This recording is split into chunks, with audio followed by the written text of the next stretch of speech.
वंदे मातरम। नमस्कार, जय श्री राम।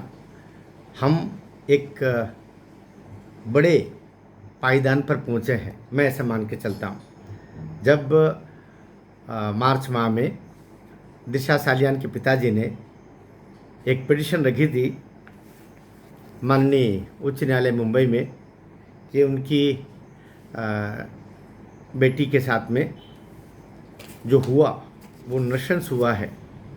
दिशा सालियान ने आत्महत्या नहीं की। दिशा सालियान की दुर्घटनाग्रस्त मृत्यु भी नहीं हुई, बल्कि उसका रेप और मर्डर हुआ। और इसमें आदित्य ठाकरे का ही मुख्य रोल है। वह रेपिस्ट भी है और वह हत्यारा भी है। लिहाजा न केवल एफआईआर दर्ज हो, बल्कि उसे गिरफ्तार करके और उसका पूरा ऐसा अनुसंधान हो, उसका न्यूरो तरीके से जो जांच होती है, गंभीर जांचें जो वैज्ञानिक तरीके से होती है, उसको कस्टोडियन इंक्वायरी हो पूरी, तो उसको लेकर के बात आगे बढ़ी। वो एक एक पहली पायदान थी। दूसरी पायदान ये रही कि उसकी तिथि मिली 30 अप्रैल, और 30 अप्रैल को जो माननीय उच्च न्यायालय के न्यायाधीश जी थे कोतवाल जी, उन्होंने बहुत सकारात्मक तरीके से उस पर सरकार से अपना पक्ष मांगा। आपका पक्ष रखिए। और फिर इस दौरान 18 जून की तारीख मिली। बीच में अवकाश आ गए थे। 4 सप्ताह तो वैसे भी मिलता। जो कानून के विद्यार्थी हैं वो जानते हैं कि 4 सप्ताह से लेकर 6 सप्ताह तक अधिकतम समय दे सकते हैं न्यायालय। तो 6 सप्ताह स्वाभाविक रूप से मिल गया, 30 अप्रैल से लेकर के 18 जून तक। उसके बाद में सुनवाई पर आना था। उस समय भी कुछ लोग निराशा में हमारे बंधु रहे। निराश नहीं होना है। फिर 18 जून को कुछ ऐसा हुआ कि उसमें कह दिया गया कि ये तो उस पर टेबल पर ही नहीं आएगा। उसकी उस दिन हीयरिंग नहीं हुई। हमारे नीलेश जी और सारे बंधु गए माननीय मुख्य न्यायाधीश मुंबई हाई कोर्ट के पास में और गडकरी जी के पास में, और उन्होंने फिर कहा कि नहीं, ये इसको 2 सप्ताह में इसकी सुनवाई हो और इसको बेंच पर दिया जाए। उसको लेकर के लेकिन सरकार तब तक सोई थी। अब मैं जो कहना चाह रहा हूँ और सबसे निवेदन भी करना चाह रहा हूँ कि ज़रा सी बात पर निराश न होकर के जो छोटी छोटी उपलब्धियाँ हो रही है उससे खुश होना सीखिए।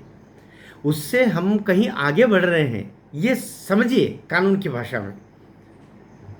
और मैं फिर कह रहा हूँ, इस केस को जब ये घटना घटित हुई, जिसको हम कानून की भाषा में जो घटना कारित हुई, तब पूरे सबूत उसके सब नष्ट कर दिए थे जो फिजिकली सबूत थे। अब हमारे पास में जो सबूत है वो डिजिटल सबूत है, और डिजिटल सबूत भी बहुत बड़े सबूत होते हैं। याद रखना है कि कहीं दंगा हुआ था गुजरात में, और उस समय वहाँ की एक मंत्री जो उस दंगे के समय वहाँ मौजूद थी, और जिसके आधार पर फिर उनको सजा भी हुई, फिर जमानतें हुई, फिर अंतिम रूप से उनको दोषी पाया। वो क्या आधार बना था? आधार बना था कि उनका मोबाइल वहाँ पर कार्य कर रहा था। मैं नीलेश जी से कहना चाहता हूँ, यहाँ आदित्य ठाकरे का मोबाइल वहाँ पर सर्विलांस पर डाल करके वो दिखवाइए, या दिखवा चुके होंगे। और उनकी जो, चूँकि वो कैबिनेट मंत्री था उस समय, तो वो उसका वहाँ पर जो बुक होती है, उस बुक में सब लिखा जाता है कि मंत्री जी कहाँ जा रहे हैं, मंत्री जी कहाँ अपनी बाहर झोंक रहे हैं, सब लिखा जाता है। तो उसके आने का जाने का समय मोबाइल से भी, अन्य लोगों का भी, सब कुछ उस पर दिखेगा। वो डिजिटल है।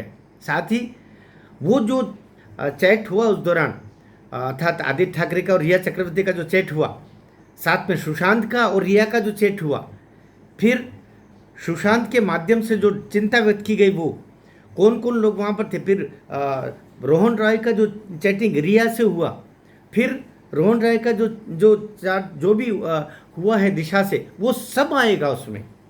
साथ में दिशा ने अपने माता पिता को जो भेजा वो भी आएगा। तो ये डिजिटल एविडेंस कोई दुनिया की ताकत सैकड़ों साल के बाद में भी नहीं मिटा सकते।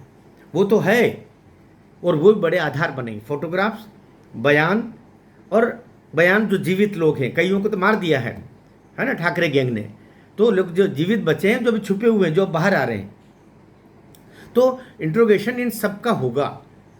तो मैं जो कहना चाह रहा हूँ कि एक एक बड़ी उपलब्धि हमारे लिए हुई है अभी कि सरकार की तरफ से भले ही वो एक अदने से पुलिस वाले ने जवाब रखा, हम क्यों अपेक्षा कर रहे थे कि चीफ सेक्रेटरी जवाब देगा या प्रिंसिपल सेक्रेटरी जवाब देगा या वहाँ का फला फला फला आकर के जवाब देगा। अरे भाई जवाब आया ना, आपने फिर उंगली पकड़ते पोंछे तक पहुँच गए हो और पोंछे से आप गर्दन तक पहुँच जाओगे, ज़रा पहुँचिए तो।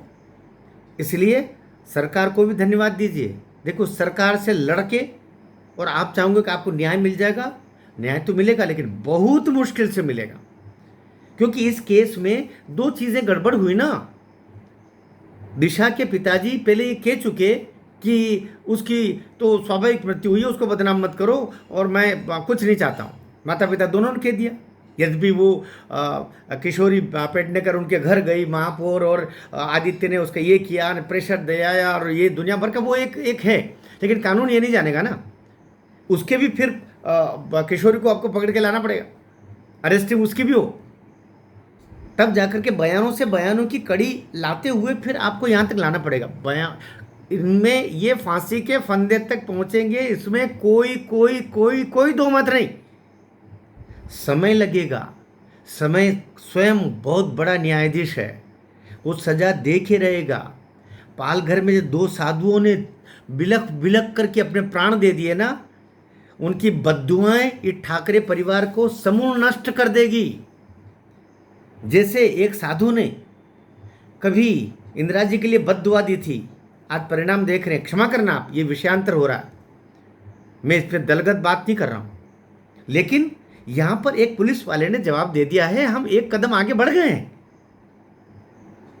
फिर ये हियरिंग पर कम से कम सरकार का पक्ष रखने के लिए जो गवर्नमेंट एडवोकेट होगा वो आएगा, वो उसका बचाव करेगा। फिर जो हम उसके उत्तर से संतुष्ट हैं। आप क्या चाहते हैं कि पहले पुलिस विभाग ने जो दिया है और वो सब अभी के पुलिस वाले जो होंगे वो ये बोल देंगे नहीं इन्होंने जो गलत दिया था और सही है। ऐसा कैसे हो सकता भाई? ऐसा नहीं हो सकता, ये तरीका नहीं है। वो स्वयं चाहेंगे कि आप उसको उस पर प्रतिप्रश्न करें और फिर सच्चाई निकल करके आए। वो स्वयं चाहेंगे ना आपको जवाब। अभी तो जो पहले जो फाइंडिंग्स है उन्हीं फाइंडिंग्स के अनुरूप ही कोई जवाब दिया जाएगा ना, क्योंकि डिपार्टमेंटल जवाब है भाई। फिर गवर्नमेंट एडवोकेट जो होगा वो उसको बचाव करेगा, उसका कर्तव्य है, उसकी पैसा लेता है वो। लेकिन जो हमारे एडवोकेट्स हैं, नीलेश जी है, खान साहब है, बहुत सारी एक टीम लगी हुई 50-100 लोग एडवोकेट्स की। हम जैसे बहुत सारे बंधु जो सद्भावना रखते हैं इसके साथ में, उनकी भी राय उसमें जुड़ी हुई है। तो अब जा कर के और उस पर फिर आएगा जो आपके जवाब पर जवाब, हम सवाल करेंगे फिर अब जवाब आएंगे और ये सिलसिला चलेगा। तरीका भी यही है। ऐसा नहीं होता कि इधर घी खाया और इधर गाल चिकने होना शुरू हो जाए, तुरंत आपने कहा सीधा फांसी पर लटका देंगे आदित्य को, ऐसा थोड़ी ना होता। उसका समय लगेगा, प्रोसीजर है। और इसमें 2-3 महीने से लेकर के और 6 माह 7 माह के बीच में सारा होगा। समय लगेगा थोड़ा सा, क्योंकि उनको भी अवसर देना पड़ेगा ना। तो इसलिए हम एक जवाब सरकार की तरफ से आया है। ये आप क्या चाहते, FIR क्या होती? FIR में FIR किसके लिए होती? FIR होती है न्यायालय के लिए ही, कि न्यायालय तक ये जाए। फैसला क्या पुलिस वाले स्वयं करते हैं? FIR करके नहीं ना, वो फैसला ही करते हैं। आप पुलिस वाले ने जवाब दिया मतलब वो बिना FIR के जवाब दिया, कोर्ट ने कहा, तो ये कोर्ट में जाकर के कोर्ट ने संज्ञान में ले लिया। ये FIR से तो हम कई कदम आगे बढ़ चुके हैं, इसको भी समझिए। FIR की पूंछ पकड़ के नहीं बैठना हमें। FIR जो काम करती है वो काम तो कोर्ट ने स्वयं, हाई कोर्ट ने शुरू कर दिया है। इसलिए प्रसन्न होइए। और मैं आज तो नहीं, कल एक बड़ा महत्वपूर्ण वीडियो डालने वाला हूँ जिसमें आह्वान होगा। वो क्या होगा, प्रतीक्षा कीजिए, कल 5 बजे की। भारत माता की जय।